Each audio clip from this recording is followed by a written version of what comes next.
Y cambiamos de tema, nos vamos directamente hasta Santa Cruz de la Sierra. Creemos que se encuentra allí, no le hemos preguntado exactamente dónde se encuentra Diego, pero para nosotros un gustazo que pueda conversar unos minutos sobre Chaco. Sabemos que sin duda alguna luego de este año prácticamente de estreno se sigue hablando de la película, ha tenido un gran recorrido por festivales, ha ganado varios premios y por supuesto para aquellas personas que pueden y que quieren seguir viendo, seguir conociendo el trabajo de Diego Mondaca, lo pueden hacer a través de las diferentes plataformas que ya están habilitadas para que puedan acercarse a la película. En primera instancia, aquellas personas que no conocen sus anteriores trabajos, los cortometrajes que han realizado, lo pueden hacer a través de las vías de las plataformas digitales, pero específicamente para ver Chaco, y seguramente les va a convenir porque vamos a hablar sobre esta película en nuestra próxima entrevista, pueden hacerlo a través de la plataforma oficial que ha habilitado el Multicine para que ustedes puedan acercarse a ella, aunque el director recomienda que la película pueda ser vista en las salas, en la gran pantalla, porque es para eso que ha sido hecho.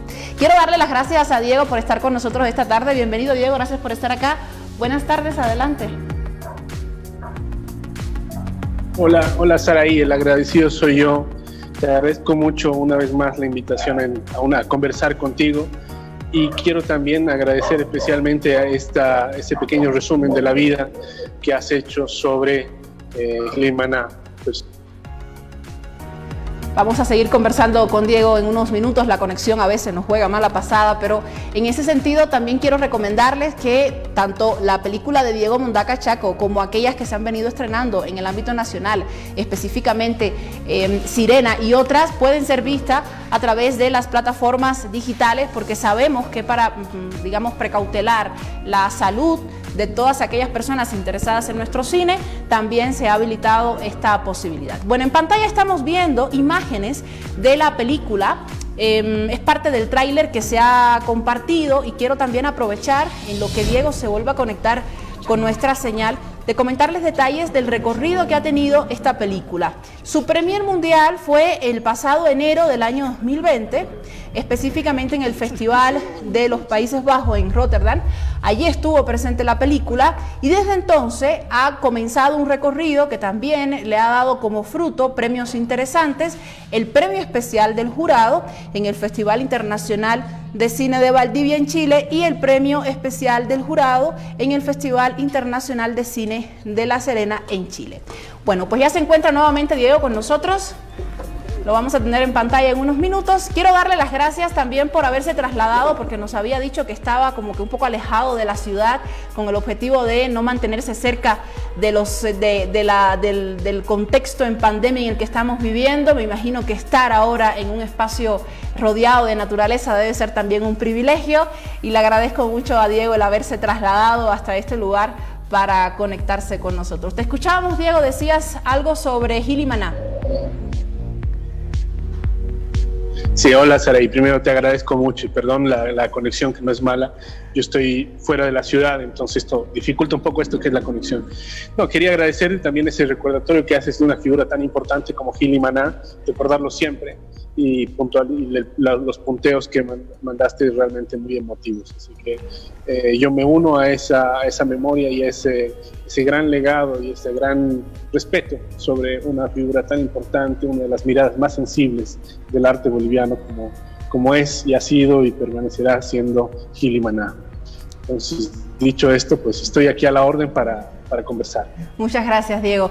Vamos a aprovechar al máximo los minutos que tenemos, precisamente porque sabemos que la conexión puede jugarnos mala pasada en cualquier rato.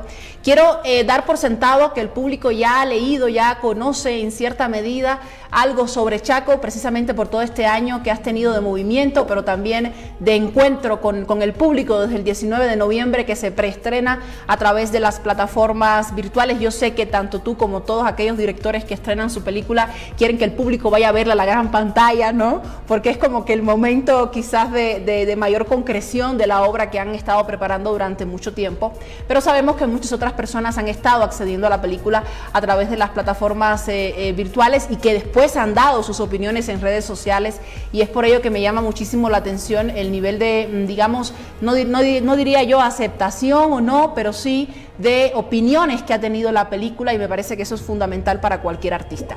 Quiero comenzar hablando sobre la palabra historia.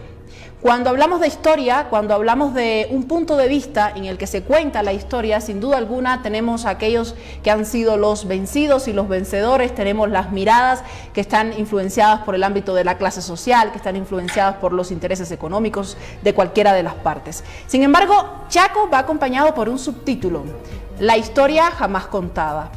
Cuéntame sobre qué tipo de historia y cuál es el concepto de historia que está manejando Diego Mondaca cuando se acerca a un hecho histórico que supuestamente es de conocimiento general, no solo de un país, sino de varios, y al mismo tiempo pone en crisis aquella historia que no ha sido contada. Hablamos de puntos de vista, hablamos de miradas, hablamos de experiencias distintas. ¿Cómo se acerca Diego Mondaca al concepto historia? Gracias. Es una pregunta muy amplia. Yo espero que tengamos los minutos suficientes para al menos desglosar ideas algo concretas. Sobre la historia, a ver, sobre el Chaco yo siempre he comenzado a dudar. Yo creo que también un punto de vista se va generando en la medida que vas dudando de las cosas.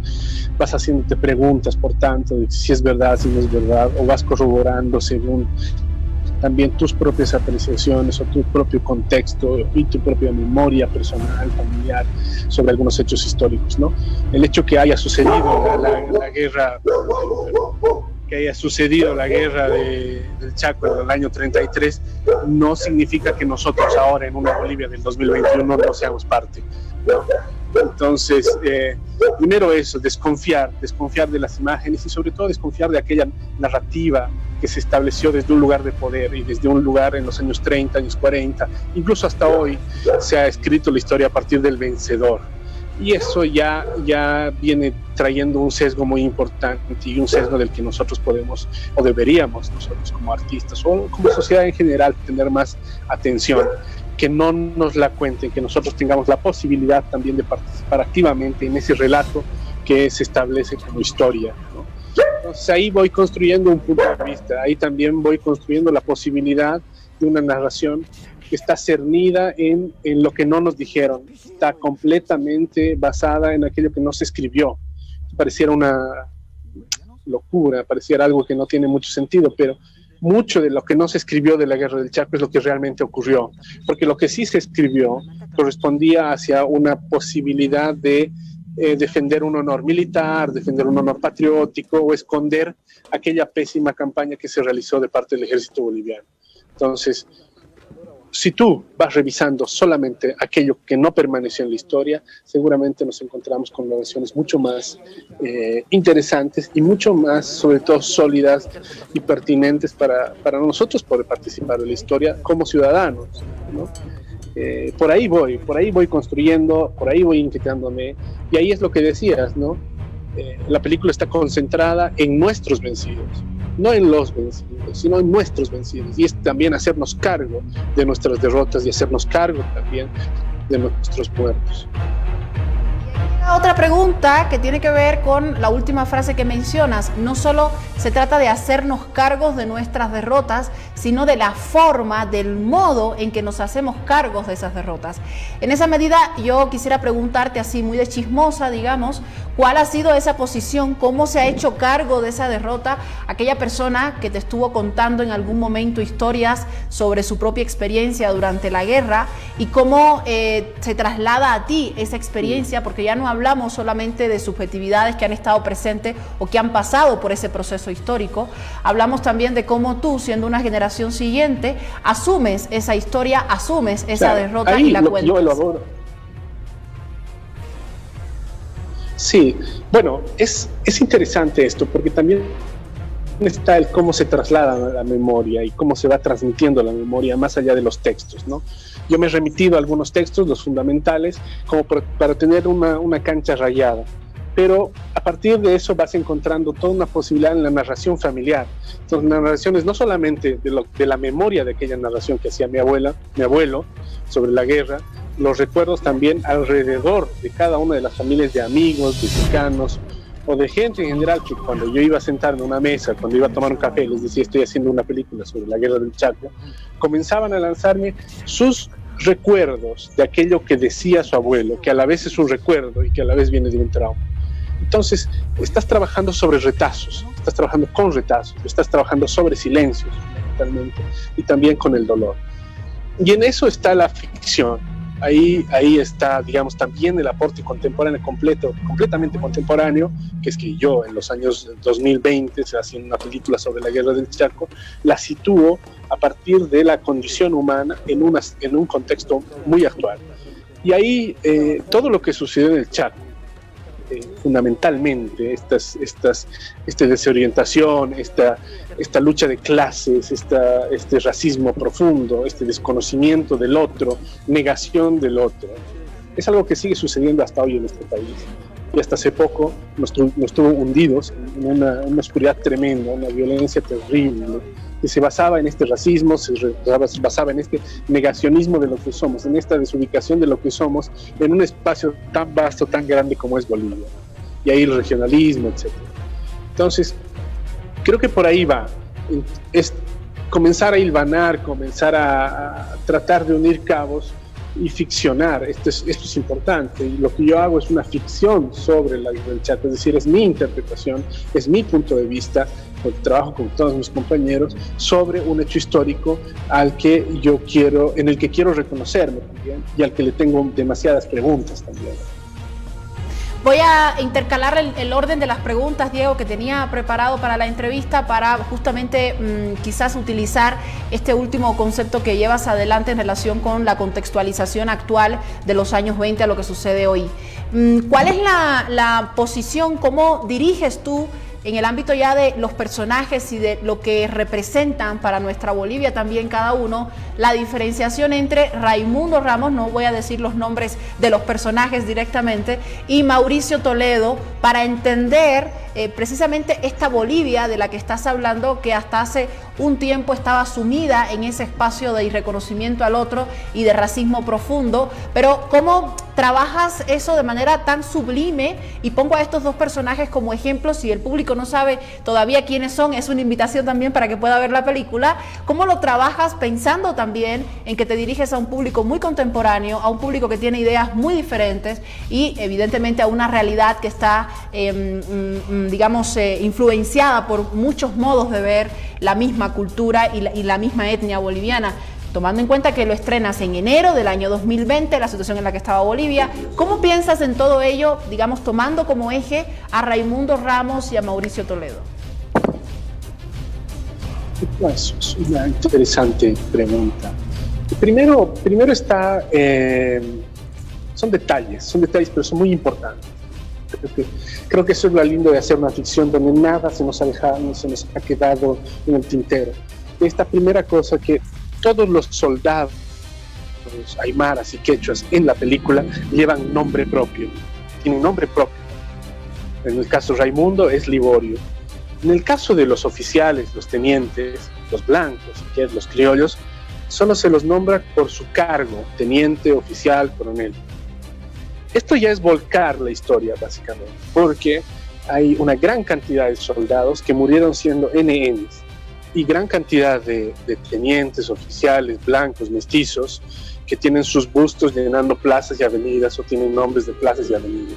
Entonces ahí comienza una posibilidad, quizás, como tú dices, sublime, de volcar la historia y plantear, casi que arrinconar al público, a la audiencia, a que se establezca desde otro lugar para asistir a una guerra que está en la memoria de todos, ¿no? Segundo, que me parece muy importante, es el idioma, es la lengua, el aymara y el quechua, fundamentalmente, que en la película está alrededor de un 95% narrada en esas dos lenguas. Y viene el guanayec, también está castellano, obviamente, y está un poquito de alemán. Entonces, esos dos idiomas, más su presencia, es también parte del desencuentro que ha ocasionado la guerra y que se ha ocasionado en la guerra. Y romper aquella ilusión de que en las trincheras del Chaco se encontraron los bolivianos y se vieron el rostro por primera vez, y desde ahí surgió un nuevo país. No podemos pensar, no podemos defender, creo, que un país se vaya a fundar, defender esta idea de fundar un país a partir de un hecho bélico. Creo que somos mucho más que eso. Una sociedad, por muy arrinconada que haya estado por ir a la guerra, es mucho más que solamente su posibilidad de ir a la guerra. Después está las facciones, ¿no? Obviamente está el rostro como tal, la facción y las caracterizaciones que les damos. A mí me interesaba mucho que los actores tengan un rostro muy fuerte, muy expresivo y que colabore en una película que tiene pocos diálogos. Entonces, ahí está el rostro y el cuerpo, muy importantes para mí, para poder reflejar a través de esos rostros, esa mirada, esas bocas, esas narices y ese físico completo, el deterioro que sufre en el Chaco. Entonces, un deterioro físico y también un deterioro psicológico. Y ya es toda la trama y todo lo que va sucediendo. Es así que voy eligiendo, y es también este panning que se hace, digamos, de quechuas, aymaras, con caracterizaciones quizás en algún momento algo típicas, pero que funcionan para esta ubicación también del paisaje. Ubicas a las personas dentro del paisaje y también surge una identificación. Es decir, Bolivia sigue siendo bastante diversa, no ha cambiado sus facciones fundamentalmente, entonces también podemos reconocernos en ello. El hacer una película que tenga estas características y sobre todo tenga una dinámica como la que planteamos, la hace contemporánea. No estamos haciendo una recreación de la guerra, estamos haciendo una interpretación, una ficción de la guerra que mucha gente ha podido reconocer todo lo que sucede en la Bolivia de hoy. Y eso ha sido lo más interesante. Esto en el caso del público boliviano fundamentalmente, ¿no? Que ve la película y ve el día a día, ve la película y se reconoce, ve la película y reconoce hechos que todavía son cotidianos y que no hemos vencido aún. Muchas gracias, Diego, por esta pregunta y bueno, por esta respuesta, y al mismo tiempo te digo por la pregunta porque nos dejas muchas preguntas más para seguirte haciendo. Desgraciadamente el tiempo a veces nos es muy corto, pero me alegra porque seguramente en algún momento vas a estar por acá por La Paz y te vamos a molestar nuevamente para continuar la charla presencial acá en estudio.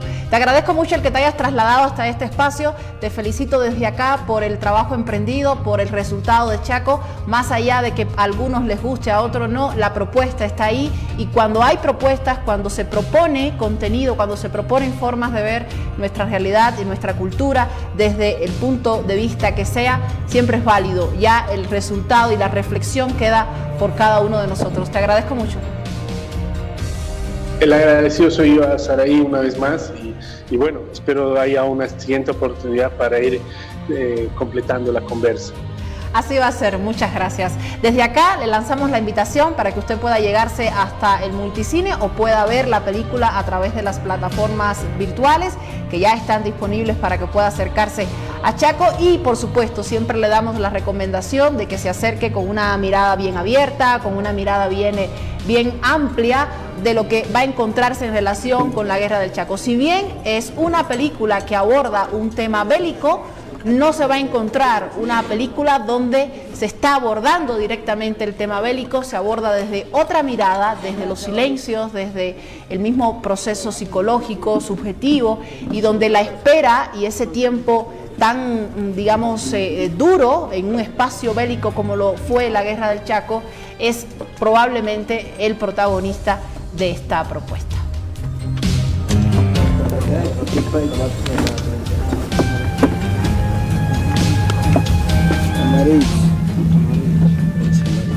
Hacemos una pausa y como siempre lo hacemos recordándole que usted también puede comunicarse con nosotros desde cualquier parte del mundo, porque Bolivia TV sale en muchos países y queremos también reflejar el trabajo que realizan nuestros hermanos bolivianos fuera de Bolivia en el ámbito cultural. A continuación les mostramos cuál es nuestro contacto para que se comunique directamente con nosotros a través de WhatsApp y pueda también formar parte de la propuesta de Culturas BTV.